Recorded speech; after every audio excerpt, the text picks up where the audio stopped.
So welcome everybody. I'm Jen Audley. I'm the project coordinator for the Community Health Improvement Plan of Franklin County and the North Quabbin.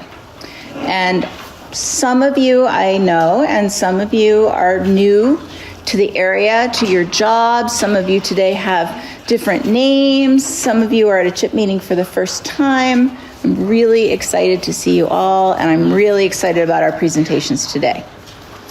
Here are the things that I want to make sure that you know before we really jump into it. So I'm Jen. I use she, her pronouns. The folks who are here are all part of what we call the Community Health Improvement Plan Network of Franklin County and the North Quabbin.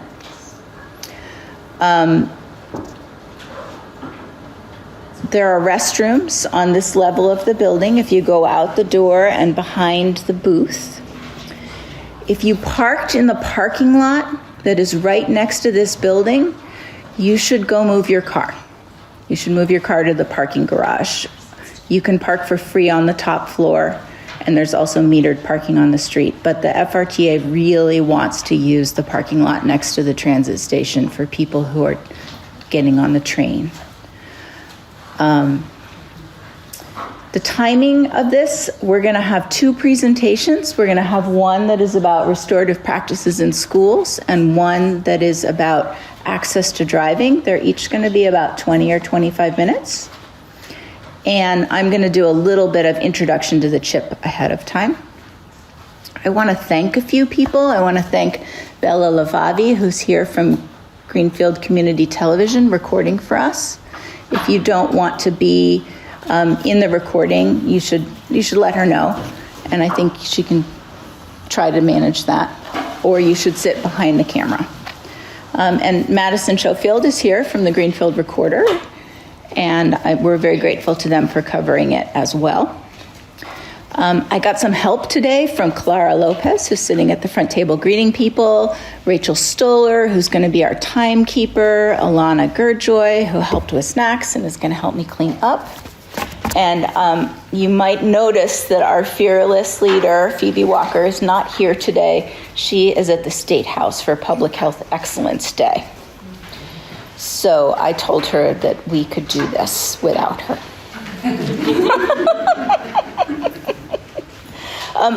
If you're watching this now after the meeting, all of the materials and the slides are on the page on the FERCOG's calendar for this meeting.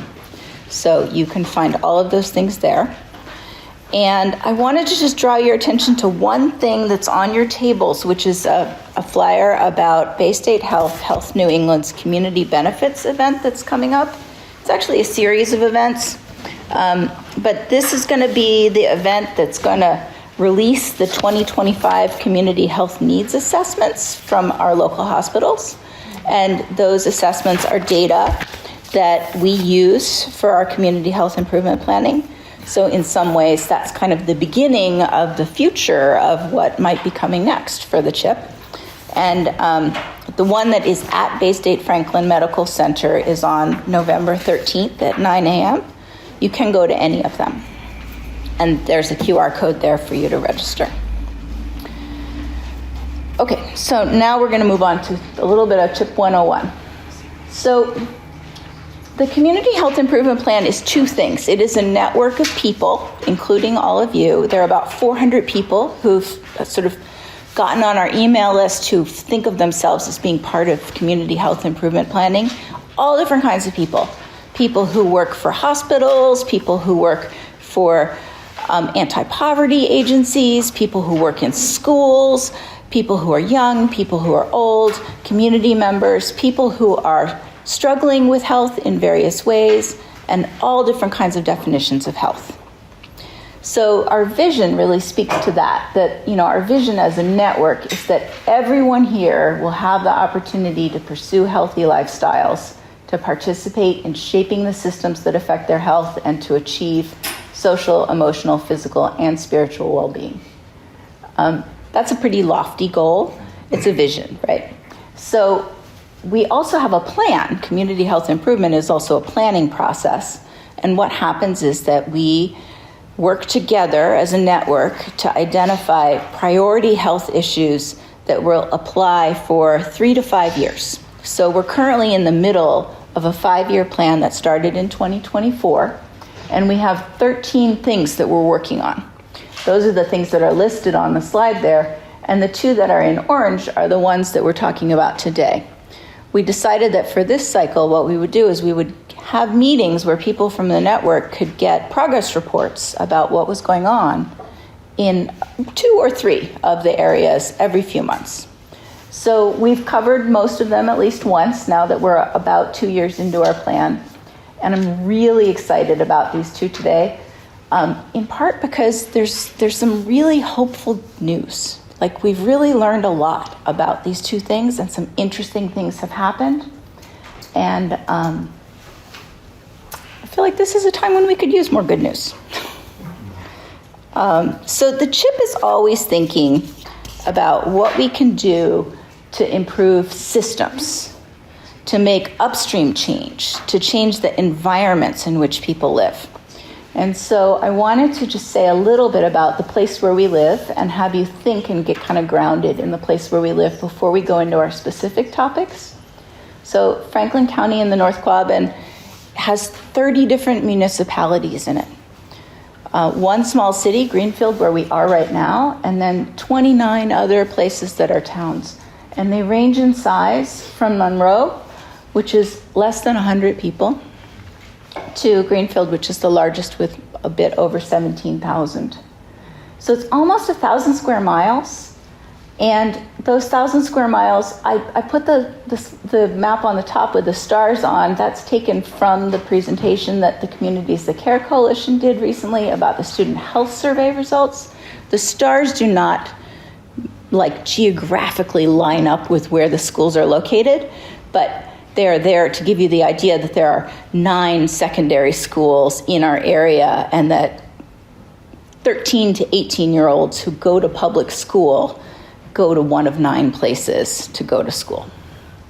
There are 26 public elementary schools. A lot of these towns have their own elementary school, or they share an elementary school, or they might have 2 elementary schools. But I thought it was interesting to think about the fact that for teenagers and young adults who are going to school, the school arrangement means that they cross municipal boundaries all the time. They have connections with communities that are not where they live. And they have those connections also through things like sports and relationships. They are connecting with people who might live in more rural or less rural parts of Franklin County all the time.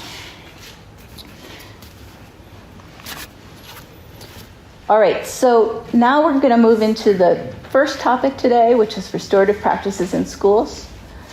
I put on your tables the page from our CHIP booklet. The booklet, most of you have copies of, and I'll put a link to the digital copy of it on the event page where I put the other materials for this meeting, so you can get a PDF of it. And if you wanted a paper copy of it, you should just let me know. If you don't already have one, I can mail you one or give you one. But inside this book, each of the priorities has a page. And so the page about restorative practices has a goal at the top that's a big goal. It says expand use of restorative practices in local schools. And then it has a CHIP objective.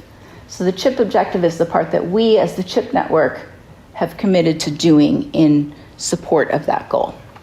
And today, what we're really talking about mostly is one part of how we're working towards that objective, which is we're trying to increase community awareness of positive outcomes at schools that have been working on restorative practices. And we're trying to spotlight some examples because we want you to be able to go out into the world and say after this meeting, wow, there is some amazing stuff happening in our schools. I know a little bit more about what they mean when they say restorative practices. That's my hope for you from this part. So leading this part, I've invited Sabo to come and talk. Kit is part of the Collaborative Resolutions Group and is the director, actually, of their restorative practices program. But I wanted, before I hand it off to Kit, I want you to take just a quick look at this picture so that you know who it is that we're talking about. So this is a picture of students from quite a few different local schools working together at the Spring Communities That Care Coalition meeting to show a lot of adults who are sitting around the outside of the perimeter what restorative circles look like and how they work in a kind of fishbowl kind of setting. So we don't have so many young people with us in the room today, but I wanted you to picture them while you listen to Kit tell us about the work that they're doing.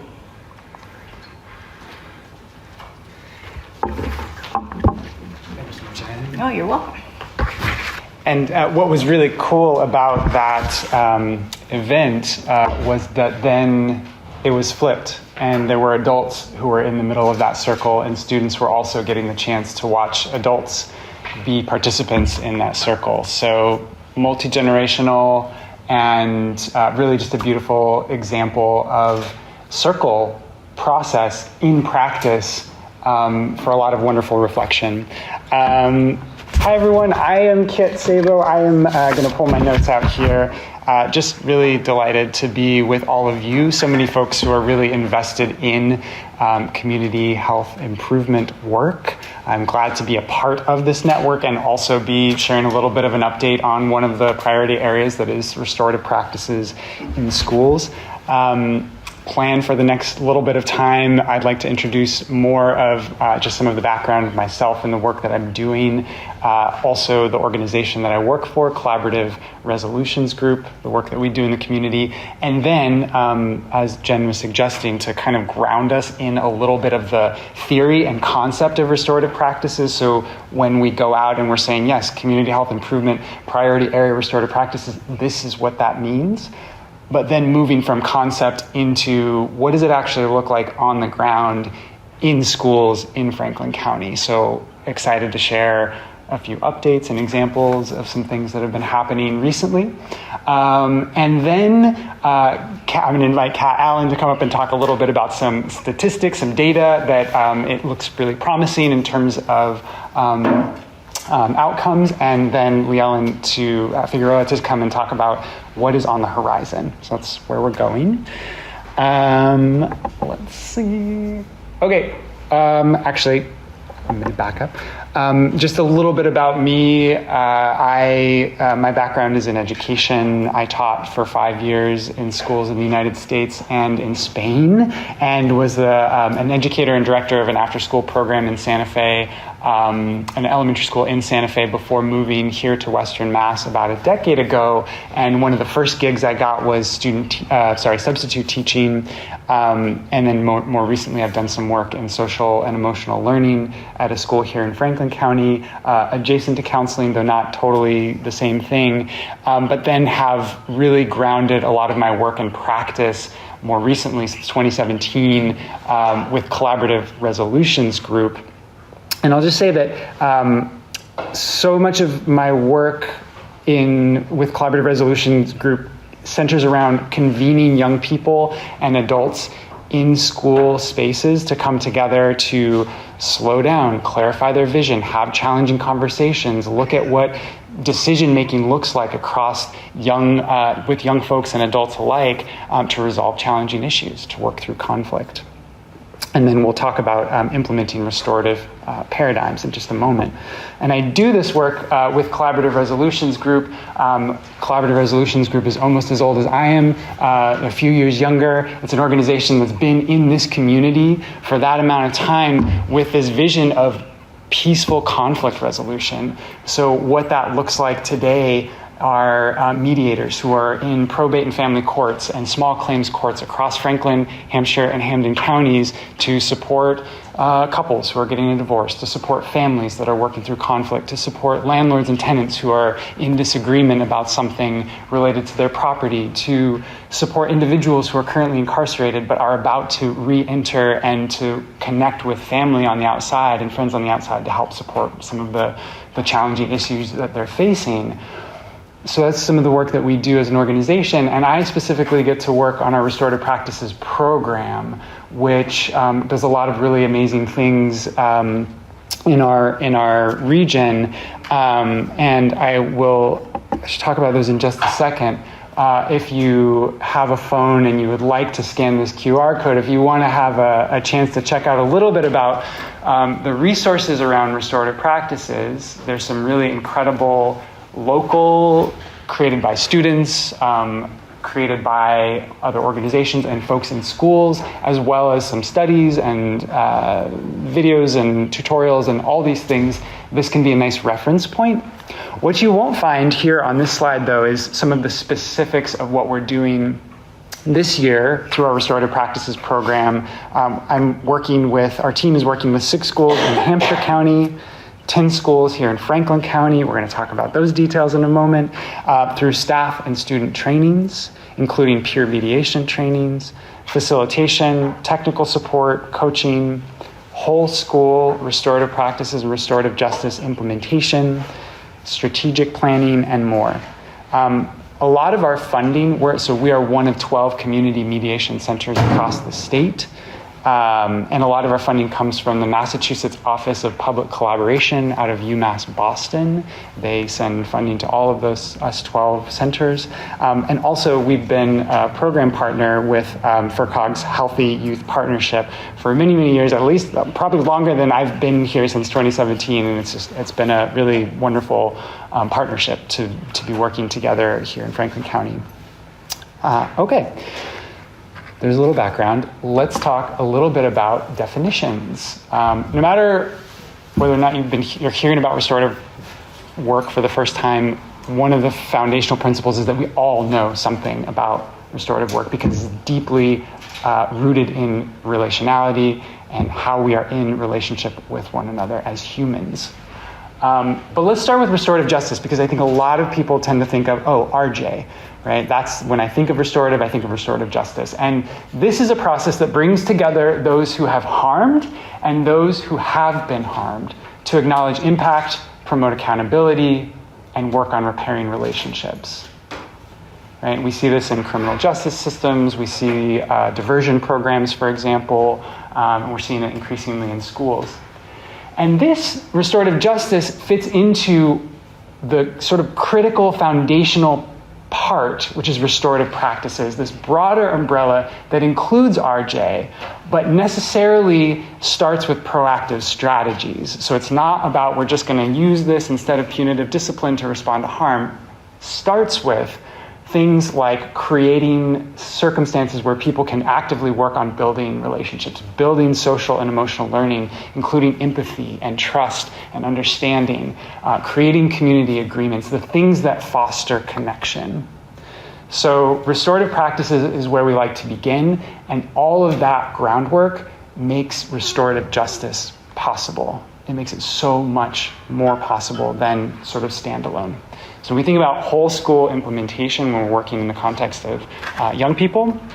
We start with restorative practices and we build up to restorative justice. Okay, I'm going to share a quote by Dr. Fania Davis, sister to Angela Davis. I'll read this out loud. You're welcome to follow along.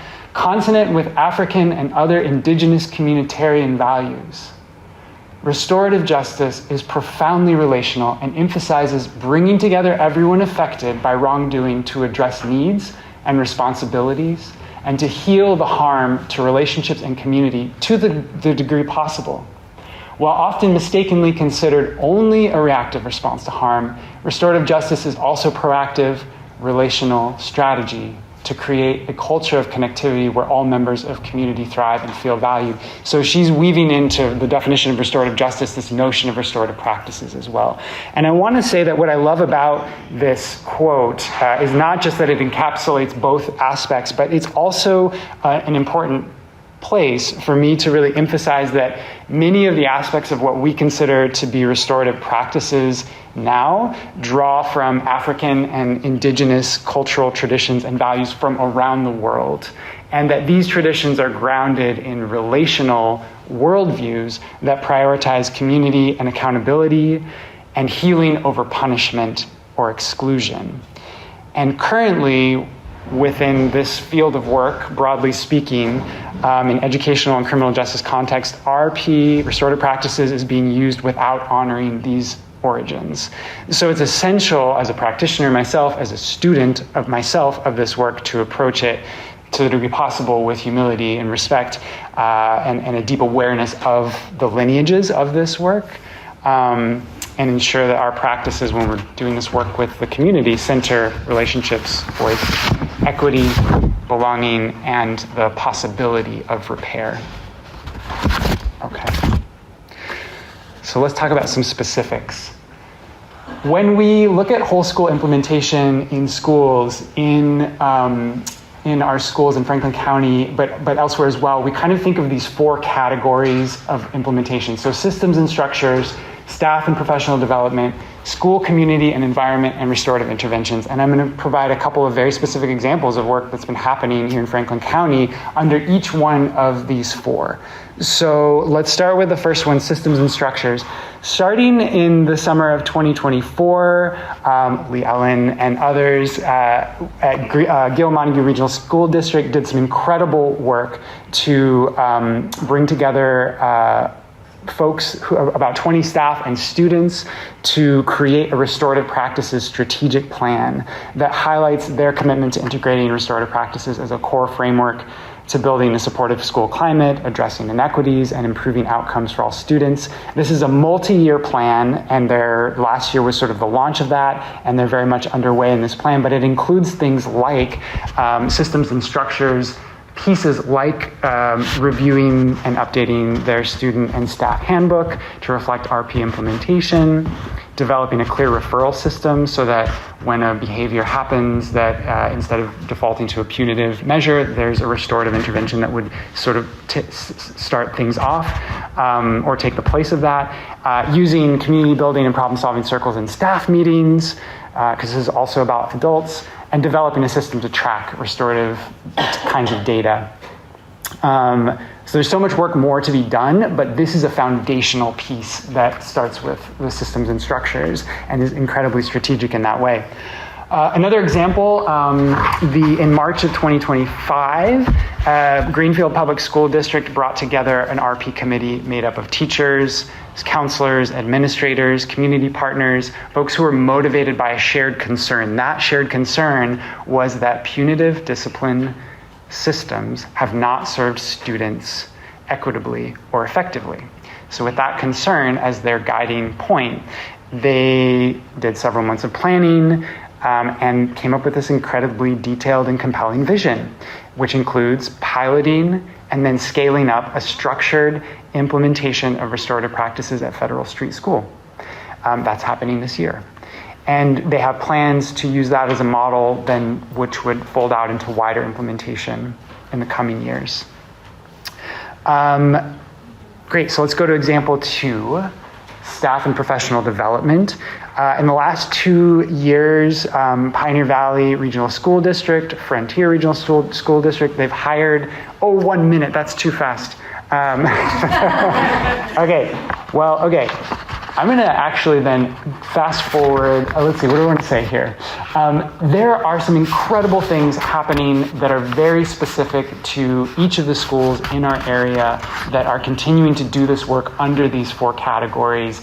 And I wish I could spend another 20 minutes talking about all of them, but I will just move us along because I think folks get a sense of this, I hope anyway. But let's, okay, with a little bit of reluctance, let's move on then to, I think what probably feels clear, but I don't know, and I just wanted to put an emphasis on this. Why is this work important? And it's been identified as a CHIP priority, so there's probably already a sense of, yeah, this is important, but these are just a few things that I wanted to draw out that sort of speak to the promise of restorative practices founded in this notion of relationality. So I'll pull out the first one here and speak to that addressing the root cause is not just the symptoms. Restorative practices and restorative justice encourage schools to look beyond behavior and ask what happened and what is needed in order to make it right, rather than just what rule was broken. So this response aligns with trauma-informed practices, aligns with collaborative approaches to addressing individual and community needs. So when we talk about culture change, we talk about systems change, we talk about school culture and change, that this work is rooted really in that. My minute is probably up now, so I'm going to pass it over to Kat to speak to a couple of data points related to the work we're talking about here. Yeah, we just wanted to bring in some, actually Kit and Lee Ellen and Nick and I just finished meeting about how we're going to evaluate the restorative practices work and how we can, track to the extent that it is happening and what the impacts of that are happening. So we just thought we'd bring in a little bit of local data. We've been seeing decreases in engagement in school since 2012, as well as decreases in this emotional safety scores. So we took a deeper look at this engagement in school at the CTC meeting just last week. But, that's things like how interested are you in school, how much do you like going to school and hate going to school, that sort of thing. And we've seen that decreasing. And then this emotional safety score, I think, I guess I'm going the wrong way. Oh, I'm holding it backwards, that's why. So this is the emotional safety score, and these are the 7 questions that go into that scaled score. So there's a bunch of different things that we're measuring here. I feel socially accepted. I feel like I'm a part of this school. I feel like I belong. I'm happy to be at this school. Students get along well with each other. They listen to each other and try to understand. And they talk about the importance of understanding their feelings. So this is really the kinds of things that we're wanting to see change with restorative practices in schools. And we have these measurements going back in time. We know that with not only the pandemic, but the move to more and more online relationships and interactions, we've been seeing these kinds of things decline. And we're going to track this and see to what extent does implementing restorative practices in the schools where it's being implemented, does that help turn things around? And we already have some, we know some of the schools we know our schools are doing a ton of different things and working toward this. And a lot of this is problems, these decreases are not, I just want to say, they're not because of a failing of the schools. They're because of things that the schools have just inherited from society, whether it's the pandemic or whether it's cell phones. They're dealing with what we as a society have put on them, and they're doing more and more to try to reverse that. And we do see some positive trends there. Did I hit on all the points we talked about? That was great. Okay, thank you. And now I will introduce Lee Ellen, who I have the very, very big pleasure of working with, and who comes to us with a deep background in restorative practices in schools. So. Great, thank you. Got it. So I'm gonna just speak about this part, about some new funding, but I wanna just really quickly lift that what Kit spoke about this being, restorative practices being deeply rooted in Indigenous culture around the world, and just lift that here in our community, we have the gift of the Okateo Culture Center. And so when we think about restorative practices, we really want to be sure we're remaining in right relationship with the folks who originated these practices and not being extractive, not taking, right? And so I encourage folks, if you haven't yet checked out the Okateo Cultural Center, to give yourself the present of visiting there and engage with local Indigenous people, folks who have for generations stewarded this land that we're on, as well as folks from other Indigenous communities who come together. And that's one of the ways that we don't appropriate this practice. It's critical that we consider that in this work as well. So I'm just going to quickly talk about here this funding. So we came across a grant opportunity that was private funds, in that it was a group of trustees who sued the pharmaceutical companies on behalf of public schools for the same funds that we receive from state and federal levels. And so they had this funding opportunity, and we put together a rural district coalition, invited eligible partner schools to come together along with our wonderful partners at the DA's office and the Opioid Task Force, AmeriCorps, all of the folks, Collaborative Resolutions Group that we, of course, in Franklin County, we love our partnerships and our collaboration. And so a number of community partners and 6 school districts signed on to submit this funding, which we were like, this is an incredibly long shot. It was a national opportunity. And we were thrilled when we were awarded $1.5 million. We applied for all 3 funding streams and created a massive scope of improving, expanding mental health services, improving community partnerships, as well as implementing restorative practices. So I actually cried when I got the award email. And so it's very exciting now because we, as CTC, didn't receive the funds.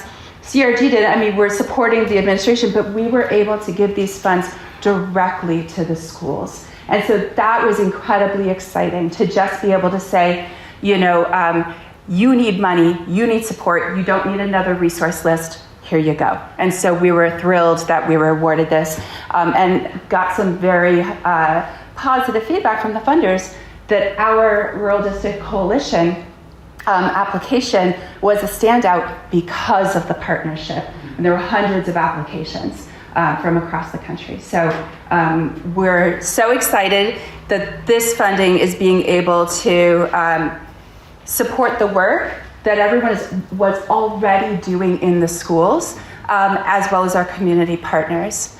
So Leanne, let's just stop for a minute and appreciate how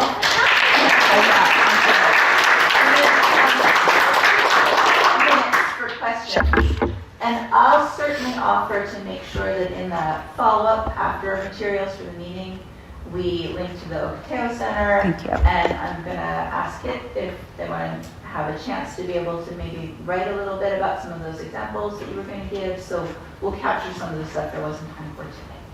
I don't want to make this about an individual, but I do need to shout out to Leanne that this was her first grant writing experience, and the rest of us tried to talk her into let's not apply for all 3. That's so much work and it's such a long shot, and she went for it. And the first grant writing experience, $1.5 million. It was a community effort, and my middle name is Go Big or Go Home. So, questions, comments? Is that? Yeah. I have a question. Yes. So when was this awarded and when was the funding distributed, and do you know what's been happening since with the money? Yes. Oh my gosh, I do, very deeply. So we got the notice of award in June of this year. We applied in December, got the notice in June. The funds have just been dispersed. I think weeks old dispersing to Greenfield Public Schools was our lead partner district on this because a school district had to be the lead applicant. And so they're providing administrative support in the financial capacity. They're allocating funds to the partner schools. And then CRG and CTC Communities That Care, we're providing programmatic support, and Kit is providing coaching and training, and I'm overseeing the mental health, working together in community connections. And so right now what we've asked, we're convening a meeting every month of superintendents, principals, folks from these 6 partner school districts. And what an amazing space this is to be able to have these folks come together and share ideas with each other, thinking about how could we partner, what are you doing in your school, and thinking strategically as a region, which is so powerful, not being in silos, working together. And so there's 3 goals. These are the 3 goals, and there's objectives under each goal, and they're very concrete. They're things like hire a restorative practice coordinator and or reallocate job duties in the next 12 to 24 months so that it's someone's job to do restorative practices at your school. Increase your mental health supports, which means getting more clinicians, getting more, making space for telehealth to occur in the school building, things like that. So really specific objectives under each thing. And because it's 6 schools, right, they each came in with things they had already going. So we made it really broad so that Frontier could enter with already having a restorative practice coordinator, but there was space also for Athol Royalston, who has a partnership with Haywood Health, already have a wraparound clinic service, to say, we've done this, now we can put more money to this piece, right? So it's very comprehensive. And you might have mentioned this though, but that it's going to take place over the next 3 years. 3 years, yes. Yeah, the Greenfield just got their money. The other schools are about to get their money, so it's going to roll out over the next 3 years. Yeah. Any other? Awesome. Thank Oh, you. great.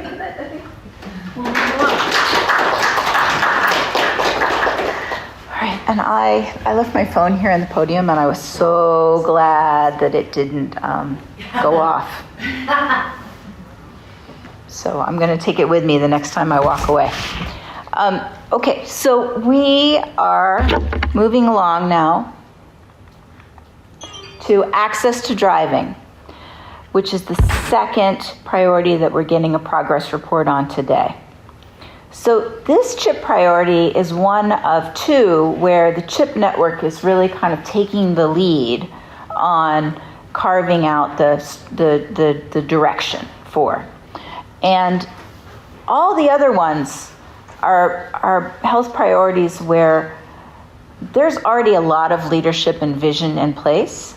This is one where it emerged during our planning process that there were some gaps.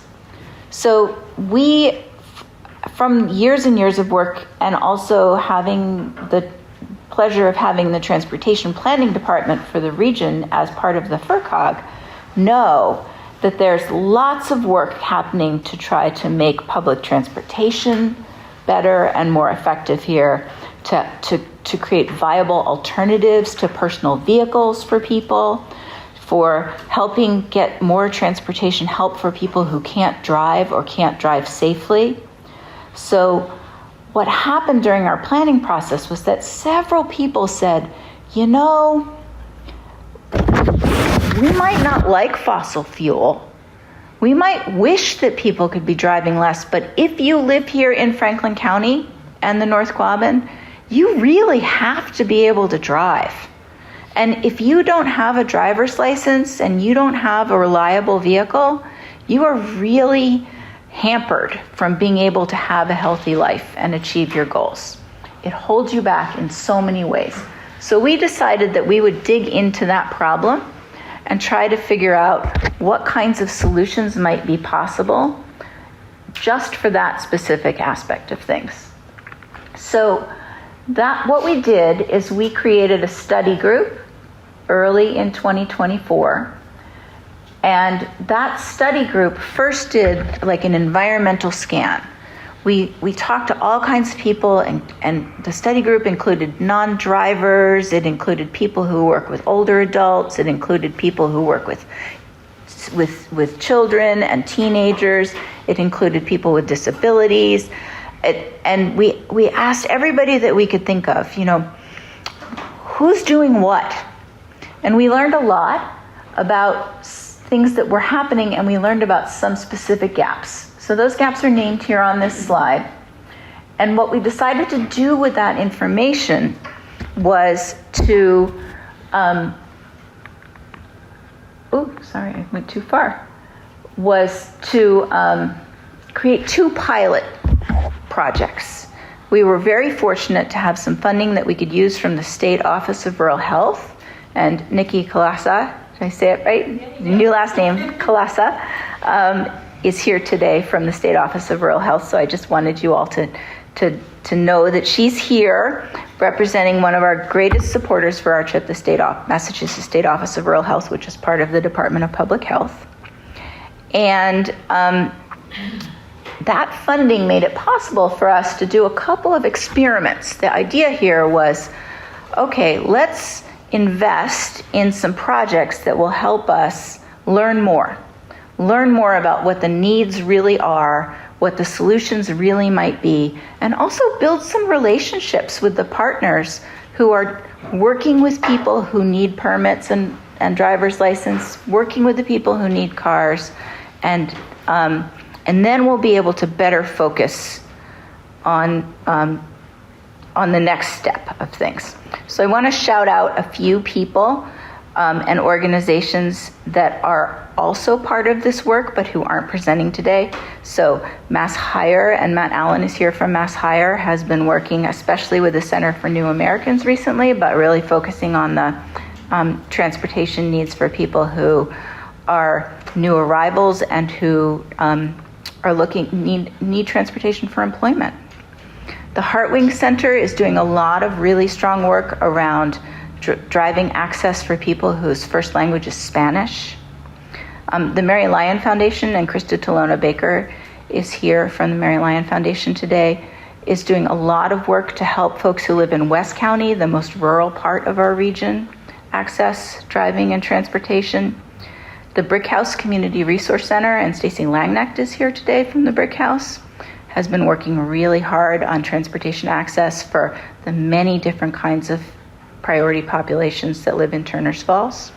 The FRTA, whose building we are sitting in right now, is working really hard on transportation access, and Elizabeth Quirk, their transportation ambassador, was part of this study group with us.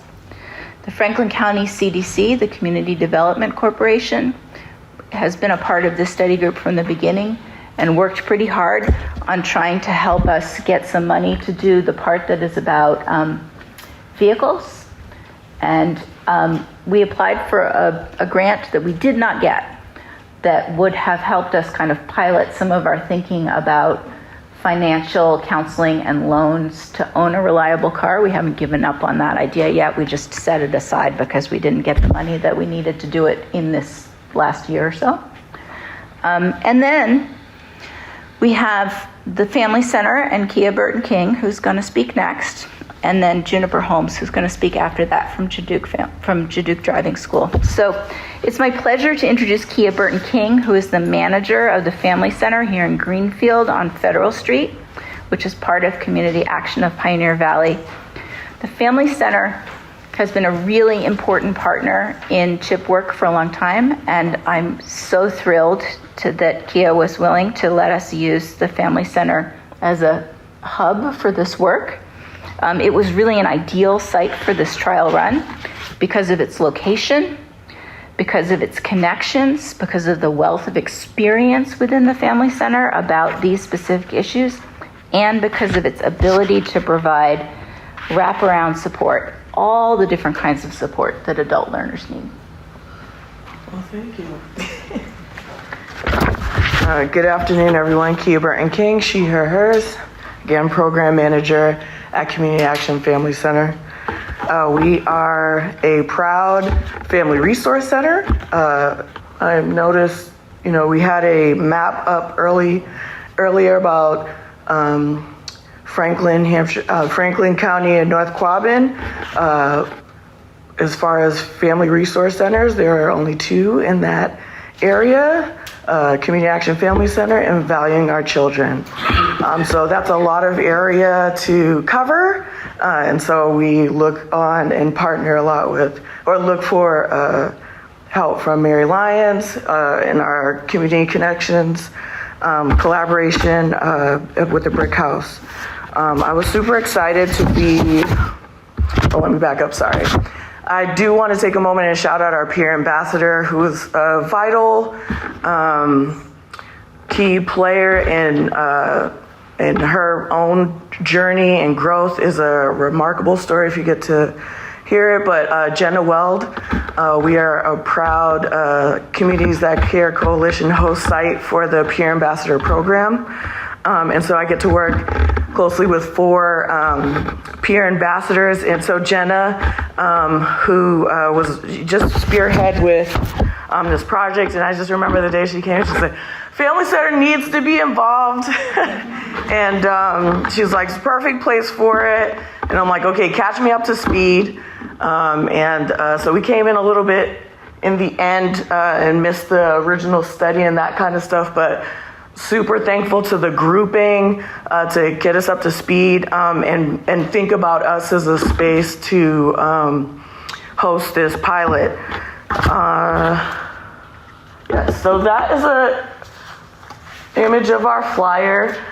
We threw the net out there threw it in the Franklin County Resource Network, utilized social media, and I will also shout out the Literacy Project was a huge referral source for the participants who made it into this cohort.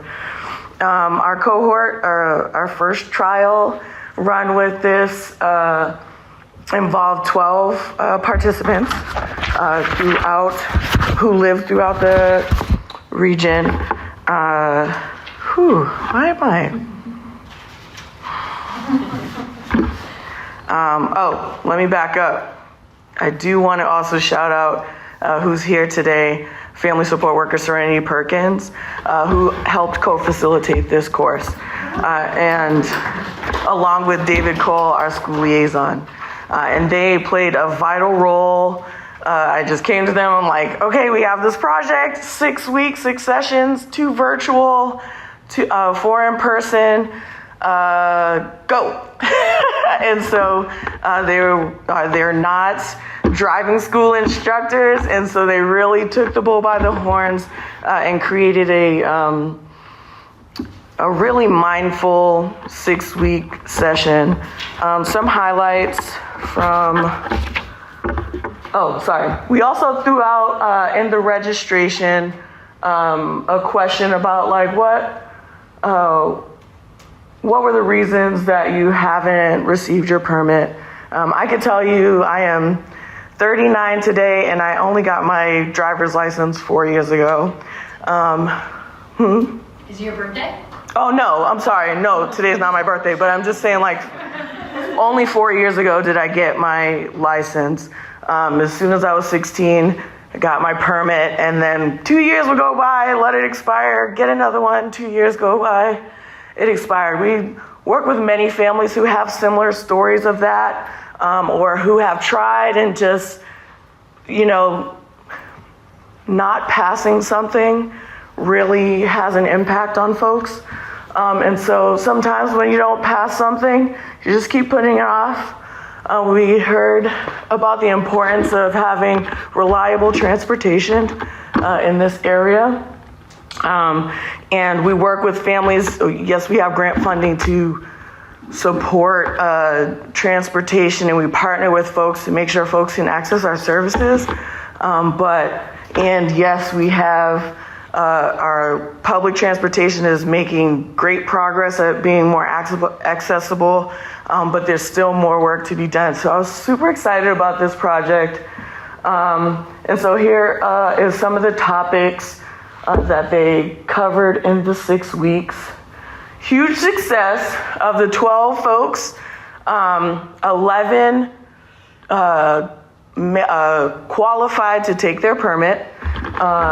9 out of 10 participants received their permit, and of those 10 that received their permit in the time frame before June 30, 2 had successfully taken their driver's test and attained their license. So it was cool to be able to see in this small window of time such success in the group. And beyond the numbers, it was really a joy to see the center be a hub and bring, I'll quote one of the participants from the cohort, we were a bunch of people that probably would never be together. And that's exactly, we had folks aging from 21 to 62, folks that were in the workforce, not in the workforce, working from home, caregivers, singletons, all types of mix, Greenfield folks, as far as Athol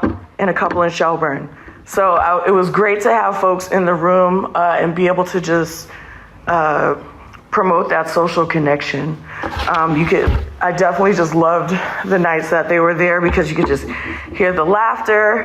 I will say that something that made the learning, because we also had adult learners, so for various reasons,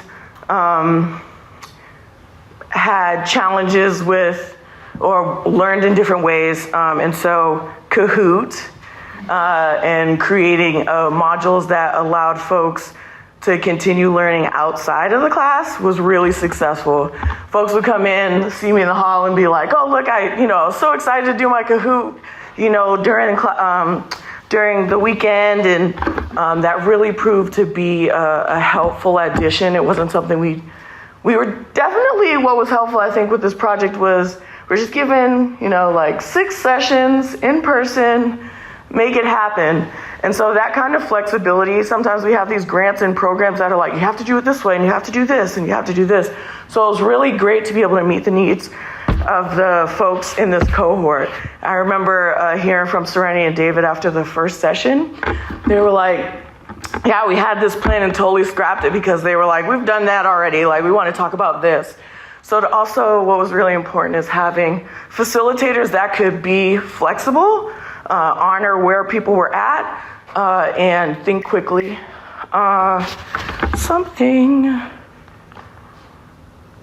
Lessons learned. We had like a small window of time, and the RMV had other plans. Something that we didn't anticipate was the Real ID, and just, I know head nods, I don't have to explain, but definitely created a huge bottleneck with folks just being able to navigate.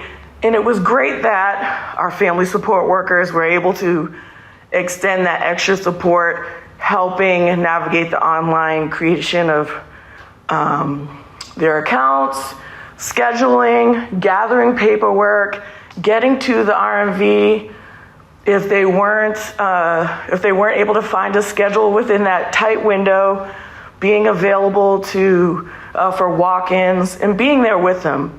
Because, navigating some of these spaces is very intimidating. So I was proud that we were able to do that. I believe one of the data points, we gave 40 rides to make this a success, because our cohort was folks that didn't have permits and licenses. So that was key. We jumped in the van. We were driving all the way to Athol to get folks here and take that burden off of them. They didn't have to navigate like, oh, the class ends this time and I won't have to. So that was definitely accessed and helpful. Meals and childcare. Huge. If we ever do this again, or any of you all partner and want to try to make it happen, food access, not studying, not being in a space on an empty stomach matters. We know that with our students, our young students, and it's the same for adults. We have snacks over here, it's important. Let's see, what else did we say up here? Yeah, it was super important, and a point of pride to partner with Jadoop. Super helpful. I could get on the phone and just say, hey, we got this going on, or who haven't you heard from? And Juniper was super helpful with, being like, I haven't heard from this person. And then I could communicate that, and our family support workers could give them a call. Because again, it's that reminder with love that people need to succeed. And okay, maybe, it's just shame with when I missed that deadline, or I didn't respond to that email. And so having two people be able to support and give reminder calls, or be like, all right, what do you need from me? I remember even driving a family, and it was so cool in this cohort. We had a mother and son 21 and the mom in her 40s, both be able to learn together in this setting. And both be able to get their permits. 2 minutes. What else was helpful, or a point that we learned during this, was about half of the folks decided to take their tests virtually at the Family Center.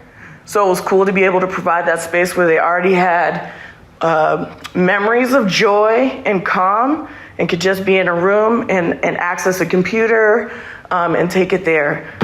Going to the RMV is just stressful for anyone, even if you've got your appointment. And so it was cool that at least half the folks accessed that, and then were able to celebrate with us when they came out the room victorious. Here are some quotes. The room felt like hope. Folks, I'm sorry, I glazed over. We had support from our clinician to also talk about test-taking strategies, which was a huge support. Again, folks already, the junior operating thing is focused on 16-year-olds, 17-year-olds, so everything is already making an adult feel like you've missed that boat. So to be able to have our clinician come in there and give some strategies during test time, during study time was really a vital asset to this pilot. Yes, I'm going to pass it over to Juniper. Again, it was so cool to partner with Juniper.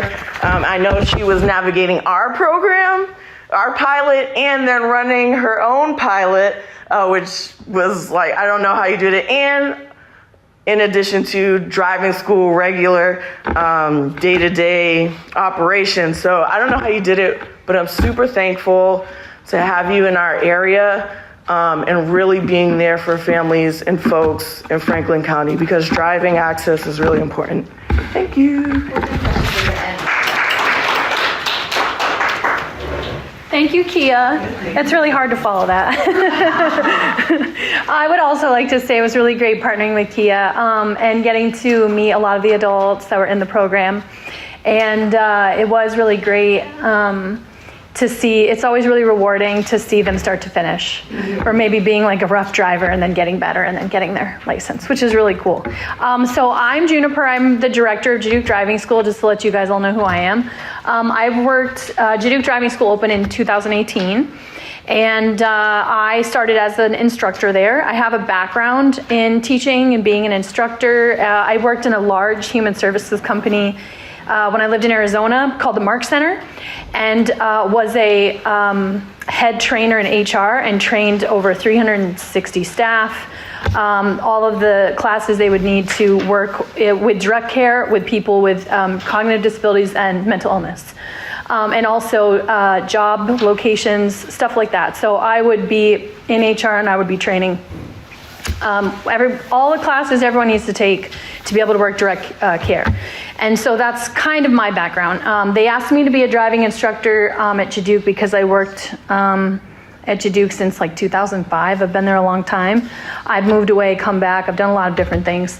But when they asked if I wanted to be a driving instructor, I said, yeah, let's do it. Let's open a driving school. Really cool. And we just also opened our branch in Greenfield, which was really awesome because it was really nice to be able to have a place close to this bus station, this transportation center, and have people be able to take public transit and walk to our new location to be able to take lessons. In Turner's, it's far out there. It's hard to get there for a lot of people. And I did have to pick up someone in Turner's, drive with them to the RMV, do their lesson, do their road test, and then they did end up from the permit study group getting their license, which was really great. So let's see, what kind of slides do I have here? Oh, I'm going backwards, aren't I? Oops, sorry.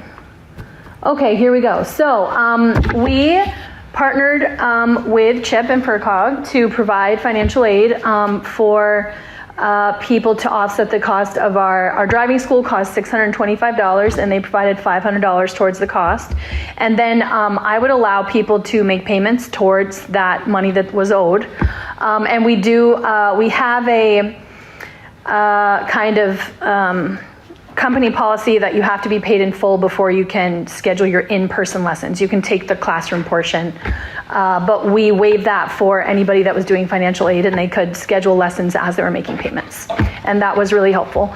And then I was solely driving with the adult learners from the permit program mostly, and I was trying to schedule as many as I could in Greenfield because it is so much easier for them to get to our Greenfield branch. And it worked really well. It went really smoothly. We had a Google form that we would have the applicants fill out, and they would give us all their information, and then I would register them in the system. And I did have a lot of, teenagers that were in high school that applied for the FERCOG grant. I think there was over 22 of them. That might be the next slide here. Or maybe not, but I think we helped over 22 individuals with the FERCOG grant, which is really great, adults and teenagers. And let's see, lessons learned. Everyone knows about the RMV, struggles with the RMV. The RMV really, since COVID, has been changing regulations like monthly, and it makes my head spin every week because it does make it much harder for people to go and get their license because you now, in order to pay fees to the RMV, it's a lot harder to do everything online with double identification verification. And you have to sometimes go in person to be able to pay your fees. So if you are not able to get a ride to the RMV, that's really hard. And yeah, our Turners Falls location was harder for people that don't live in Turners Falls, but we do now have that branch in Greenfield, which is really helpful. And we just last week got certification for a branch we opened at Mohawk. So we're really excited about that. Yeah, and I'm working with Chris Buckland, the principal at Mohawk, and he is working very closely with the Mary Lyons Foundation, whoever's here for Mary Lyons. I'm really excited about that. Yeah, I just learned about that this week. Or last week in the meeting here. And so I did email someone from Mary Lyons and that they will be providing financial aid for 7 students. Okay, that's great. Yeah, I'm really glad to hear that. Yeah, so we'll be working on that together, which is really great. And we're really excited to be able to be at Mohawk. And since Mohawk's our first school, it's kind of like our learning, what it would be like to get into other schools. And we would be really excited to get into other schools and make it easier to provide driver's ed in the high schools around here and these counties. So let's see. Driver's ed online has stopped in the state of Massachusetts. They don't allow it anymore, but our in-person curriculum is really fun, and we try really hard to make it. We tried to make our curriculum kind of adaptable so all learners could learn because it's really difficult for some people just to be talked at all day from the RMV manual. It's really boring. So we developed a curriculum that is really inclusive and fun, and we play games, and we try and get the information across to people in many different ways to make driver's ed fun, because driver's ed, I don't know if you guys remember driver's ed, but it was not fun. When I took it as a teenager, it was not fun at all. So we tried really hard to make our curriculum just better for all learners. And I think the kids really do, they really enjoy it, and they tell us the feedback we get is that they really enjoy our driver's ed curriculum. Let's see, do I have another? What's next? Is this for me? I can do this one. Oh, okay. So much, Jennifer. Yes. Do you have any last thoughts? I think what I just really would like to say mostly is that I'm just really excited to be here, and I'm really excited to be in partnership with everyone that I can be, and I really do look forward to hopefully getting more funding, so we can provide more financial aid for drivers, So thank you, Juniper and Tina. Wrap this up, and then we can. I'm sure you might have questions for them.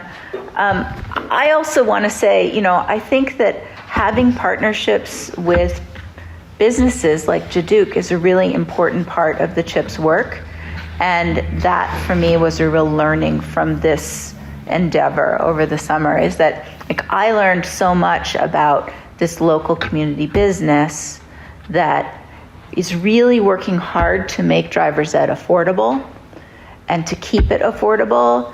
In Massachusetts, if you are going to get your license as a teenager, you have to take driver's ed. So that's now, it's $725 now, plus the cost of the RMV stuff. So really, for any family, it's a pretty significant investment. And there are only 2 driver's ed providers in our area, and the cost of them is significantly different, is my understanding. So I feel really lucky that Jaduke was open to do some experimenting with us, and I feel like we learned a lot about who needs help. And also from working with the Family Center and all of our other partners, I think we learned a lot about this cohort of adults who, for a variety of reasons, didn't kind of get on the train to get their license when they were in high school along with their peers. For a lot of them, it's financial. For some of them, it's got to do with family support. For some of them, it has to do with learning styles. For some of them, it has to do with capacity all different kinds of reasons. And if you miss that window of opportunity for any of those reasons or some combination of those reasons, it becomes significantly harder. And it also, the stakes are much higher if you can't get to a job that you need a car for. If you want to apply for any one of those volunteer or job positions that says must have reliable vehicle, must have a driver's license, must have a clean driver's record. And once you start getting busy with family and work and other things, making the time to do this work and invest in yourself and do something that, like Kia said, makes you feel like you're behind, where you might already feel like you failed at something, is very difficult. And so I think that one of the learnings from these pilots is that we really see two groups of people that the system has some barriers for that we could try and change. One of them is young people who are sort of in that window of opportunity and for one reason or another can't access driver's ed and driving practice. And the other is adults, especially young adults who are still at the beginning of their life journeys, who could use help getting past that barrier before the barrier grows bigger and bigger and bigger. So we have lots of ideas about where to go next, and we are definitely looking for funding to fund some of them. And I did want to make sure that I made a little bit of space for Kristen to talk a little bit about what's going on at Mohawk, if you want to, and how it's funded. And Matt, if you have anything that you want to tell us about what Mass Hire is looking for or hoping to do next, that would be great too. So Kristen, you first. Okay. Mohawk is on a trimester basis. So second trimester, they had 33 eligible students to take driver's ed. 7 signed up because they could afford it. And Mary Lyon, we were waiting for some funding to come through, and I just am able to start committing to the 7 students who wanted to take driver's ed but couldn't afford it. So we have a total of 14 of the 33 starting in November, hopefully, as long as the families do all the back end that they need to do. So we're working on that right now.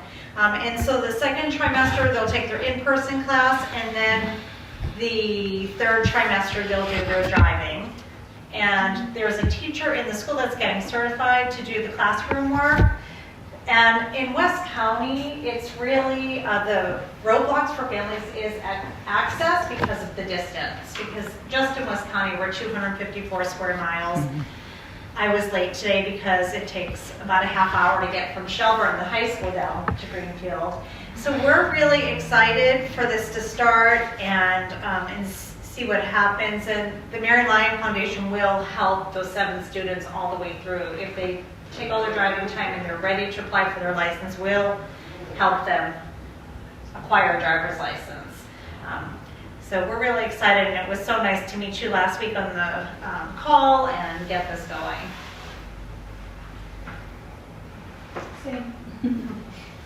And Matt? So for me, Matt Allen from Mass Hire. So thank you, Jennifer and Judith, for your partnership with this. So with Mass Hire, so I work with a lot of the schools in Franklin County and the North Quadrant region. And just last week we had a convening with all of the school administrators. And transportation is one of the biggest things, one of the biggest issues that came up. And that's also a driver's license is one of the biggest requirements that shows up on job applications. That's what employers are looking for. And with the schools, the students are looking to do internships, jobs. So having a driver's license or access to transportation, that's very important to them. So at Mass Hire, so working with some of the refugees, so we do have some funding to help with that, and that's if they have their permit, sending them to Duke or Precision Driving, Pioneer Valley Driving School in Amherst to help pay for their license or driving lessons. And I was going to mention as well, so we also have WIOA Youth. So youth who are enrolled in that program, we can use funding to help pay for their driving lessons as well. So, thank you. Thank you. This is going to be our last progress report meeting for 2025, but we probably will have some special events before then, some kind of one-off focused events, and I really hope that you will check out the community benefits forums that are being hosted by Bay State and Health Family. And that's it. Thank you. Thank you.